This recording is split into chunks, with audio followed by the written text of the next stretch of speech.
Hi everybody, I'm Brad with Big Family Homestead, and in this video I have something for everybody. That's right, I said everybody, and you know why? Because everybody likes to win, right? Of course everybody likes to win. What the heck are you talking about? Well, duh, everybody likes to win, and I was gonna get to it, but you wouldn't let me, and you rushed me into it. So, here we go. Well, here's the deal, guys. I want to communicate with you something that I've been chewing on for about a week now, but before I can do that, I have to set this up. And that's why I didn't want to rush into it, but that guy over in the corner, he's real pushy, and well, generally I try not to listen to him. But anyway, so the scoop is this. We have been trying to sell some baby male goats, some bucks. We had our mama goat, Buttercup, gave babies. She gave us babies. And we've been trying to sell them. We basically had Petunia, who had 2 does, and then Buttercup had 2 bucks. And where we live, we're really probably not supposed to technically have any animals at all that are that size, but they're not for dairy. No. They're pets. So, anyway, so we're not supposed to have these animals, and if you know much about goats, when the boys get a little bit older, if they're not, snip, snip, if they're not taken care of, they get stinky and they change, their attitude changes. And what we don't want to have happen is we don't want to have people complaining around us about these animals. So we decided, well, let's go ahead and sell them.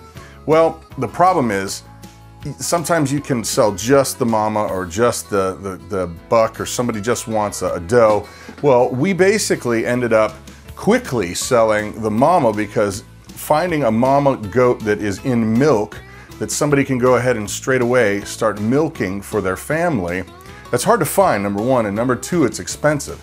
Well, the scoop is this. We met a couple of people about a week ago who came over. They saw the ad, they jumped on it. They're like, no, we want it. And they were really super cool, and they were willing to wait for the bucks to be weaned off. They weren't gonna, separate them in any crazy way. And we had been trying to sell the bucks off. Well, it hasn't been going good. And now all the people that are typically buying 4-H animals, are not necessarily buying them anymore. They found the ones that they want, and now these guys are gonna get harder and harder to sell unless you're selling them as meat, or a wether where you go and snip them. But then that's even harder to find somebody to buy them, because they're just pets at that point. They're not really useful. So we had been just praying about, what are we going to do with these animals? We didn't want to separate them from mama, and I had this brainstorm idea, which is going to get me to the point. We're almost to the point. Got to finish the story, then I'll get you to the point. But basically, we called the people that bought mama. Now, we know they have a smaller piece of property, not as small as ours, but they have more property. They've got 5 acres, and they love animals. They love to do this kind of thing, and we just said, okay, this is gonna sound like a loaded question, but there's a method to my madness, and hear me out. I said, would you want to take the bucks from us, in addition to mama, for no extra charge? You get the bucks for free, on one condition: that when we want to have our other animals studded out, that one of those 2 bucks will be there, that you'll take care of them. You could sell one or whatever you want to do, but you would have one of those available for us to use at no charge. Well, they jumped on it. Of course, it's a great deal for them, a great deal for us, and which brings me to my point.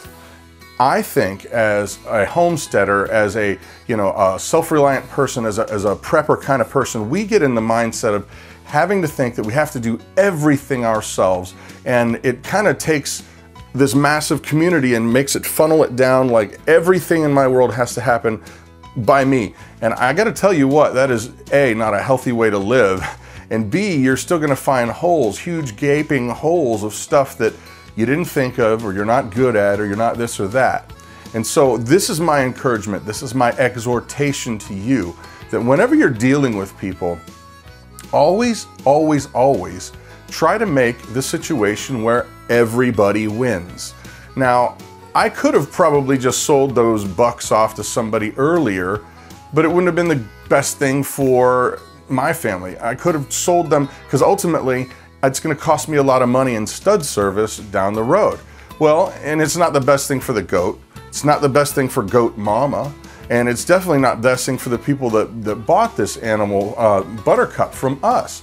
So when you're dealing with people, be thinking, how can I make this to where it's beneficial for me, but it's also beneficial for them, and it's beneficial for the situation as a whole. And I want to say that because every time that, you know, I get in the mindset of, well, I'm just going to get what I can get out of this, usually things don't go right. And even if they do, you've got this really nasty check in your spirit, and you just don't feel right about it.